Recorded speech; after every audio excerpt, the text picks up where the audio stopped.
کیا ہمیں 14 اگست پر جشن منانا چاہیے؟ یہ خوشی ہے۔ بالکل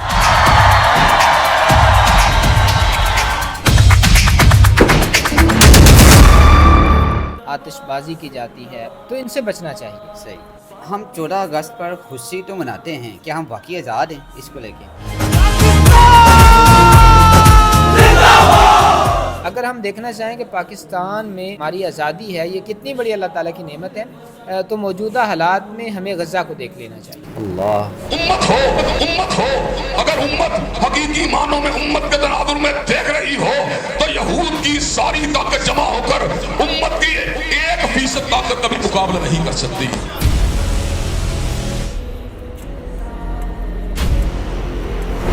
سبق پھر پڑھ صداقت کا، عدالت کا، شجاعت کا، لیا جائے گا تجھ سے کام دنیا کی امامت کا۔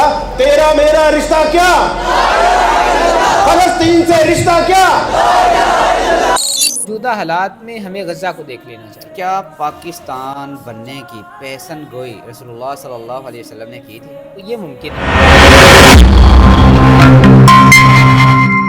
14 اگست پر خوشی تو مناتے ہیں، کیا ہم واقعی آزاد ہیں؟ دیکھیں یہ ایک بڑا اہم سوال ہے کہ 14 اگست پہ جو ہے نا وہ لوگ اس بات کی خوشی مناتے ہیں کہ اس دن پاکستان آزاد ہوا، بالکل۔ اور ہم جو ہے نا وہ آزادی کے ساتھ اپنے وطن میں پہنچے، اور جو ہے نا وہ پاکستان معرض وجود میں آیا۔ لیکن اگر آپ ڈیپلی غور کریں جی تو کافی حد تک ہم جو ہے نا وہ آزاد نہیں ہیں۔ صحیح۔ اس وجہ سے کہ وہی جو پرانا قانون تھا انگریز کا بنایا ہوا وہی ہماری عدالتوں میں چل رہا ہے، صحیح۔ اور بظاہر ہم آزاد ہیں، بظاہر ہم آزاد ہیں، لیکن در حقیقت جو ہے نا وہ پاکستانی قوم آزاد نہیں ہے، یا یوں سمجھ لیجئے پاکستان جو ہے نا وہ کئی طرح کی جکڑ بندیوں کے اندر جکڑا ہوا ہے۔ ہمارے سیاسی لوگ جو ہے نا کیا وہ آزاد ہیں؟ ایسی بات نہیں ہے، وہ آزاد نہیں ہے۔ کیا ہمارے جو ملک کے فیصلے ہوتے ہیں کیا ہم آزادی کے ساتھ ان فیصلوں کو کرتے ہیں؟ نہیں، ایسی بات نہیں ہے۔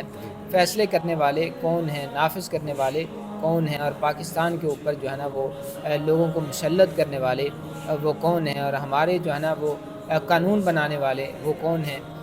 تو ہم جو ہے نا وہ بظاہر تو آزاد ہیں، لیکن میں یہ سمجھتا ہوں کہ یہ جو بظاہر آزادی ہے اور کافی حد تک جو ہے نا وہ دینی آزادی ہے، اسی طرح جو ہے نا وہ معاشی آزادی ہے، معیشت کی جو ہے نا وہ آزادی ہے، اور اس طرح دیگر جو ہے نا معاشرتی آزادی ہے، بہت سارے دینی شعائر کا ہم جو ہے نا وہ بڑی آزادی کے ساتھ ان کو فالو کرتے ہیں، ان کے اوپر عمل کرتے ہیں، تو میں سمجھتا ہوں کہ یہ بھی ایک بہت بڑی آزادی ہے۔ اگر ہم دیکھنا چاہیں کہ پاکستان میں جو ہماری آزادی ہے یہ کتنی بڑی اللہ تعالیٰ کی نعمت ہے، تو موجودہ حالات میں ہمیں غزہ کو دیکھ لینا چاہیے۔ اللہ ہمیں غزہ کو دیکھ لینا چاہیے کہ آزادی کیا ہوتی ہے۔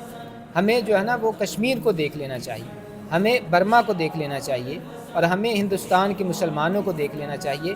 اگر ہم غور کریں گے نا تو پھر ہمیں اندازہ ہوگا کہ پاکستان میں ہم آزاد ہیں، اور آزادی کتنی بڑی اللہ رب العزت کی نعمت ہے۔ کیا ہمیں 14 اگست پر جشن منانا چاہیے؟ دیکھیں اللہ رب العزت نے ہمیں پاکستان کی صورت میں ایک بہت بڑی نعمت سے نوازا ہے۔ پاکستان ہمارے لیے ایک بہت بڑی نعمت ہے، تو اس نعمت کے ملنے پہ خوشی منانا اس میں تو کوئی حرج نہیں ہے۔ انسان جو ہے نا وہ جائز طریقے سے جو خوشی علاقائی بنتی ہے اس طریقے سے منا سکتا ہے، صحیح۔ کیونکہ یہ ایک نعمت ہے، اور نعمت پہ خوشی کا اظہار کرنا اس میں کوئی حرج نہیں ہے، لیکن اس میں کوئی ایسا طریقہ نہیں ہونا چاہیے جو شرعی طور پہ غلط ہو۔ مثال کے طور پہ جشن آزادی کے موقع پہ جیسے فائرنگ کی جاتی ہے، بالکل۔ آتش بازی کی جاتی ہے، اور اس طرح کے دیگر کئی کام ہیں فضول خرچی والے، تو ان سے بچنا چاہیے۔ صحیح۔ ہمیں کرنا کیا ہے؟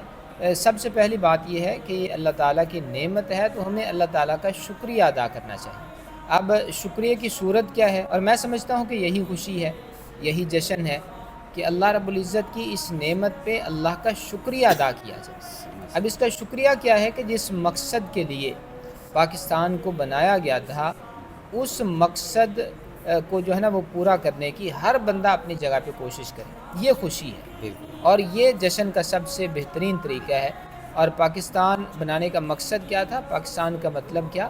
لا الہ الا اللہ، کہ پاکستان میں جو ہے نا وہ لا الہ الا اللہ اس کلمہ کو جو ہے نا وہ نافذ کر دیا جائے، اور اس کے مطابق لوگوں کے عقائد ہوں، اس کے مطابق پاکستانی زندگی ہو، تو یہی جشن ہے، یہی خوشی ہے، اور یہی اس شکریہ کی جو ہے نا وہ سب سے بڑی، اس نعمت کا سب سے بڑا شکریہ ہے۔ پاکستان بننے کی پیشن گوئی رسول اللہ صلی اللہ علیہ وسلم نے کی تھی؟ دیکھیں میرے علم میں کوئی ایسی حدیث یا قرآن مجید کی کوئی آیت جس میں کلیئر ہو کہ پاکستان بننے کی جو ہے نا وہ پیش گوئی موجود تھی۔ ہاں جو ہے نا کہ ایسا کہہ لیں کہ اشارتاً کسی حدیث سے کسی عالم نے اگر کوئی بات اس طرح کی ہے تو ایسا ہو سکتا ہے کہ اشارتاً مفہوماً جو ہے نا وہ کسی حدیث سے کسی عالم نے یہ نکالا ہو کہ پاکستان بنے گا، یا جو ہے نا یہ خطہ جو ہے برصغیر کا یہاں اسلام پھیلے گا، اسلام کا جو ہے وہ بول بالا ہوگا، تو اشارتاً تو اس طرح کی کوئی بات کسی حدیث سے اگر کسی عالم نے اخذ کی ہے تو یہ ممکن ہے۔ صحیح۔ لیکن جو ہے نا وہ کلیئر کٹ نبی صلی اللہ علیہ وسلم نے اس طرح فرمایا ہو کہ پاکستان جو ہے نا وہ معرض وجود میں آئے گا، پاکستان آزاد ہوگا، یا ہندوستان کو جو ہے نا وہ اس طرح، تو میرے علم میں، میرے ناقص فہم میں کوئی ایسی حدیث نہیں ہے۔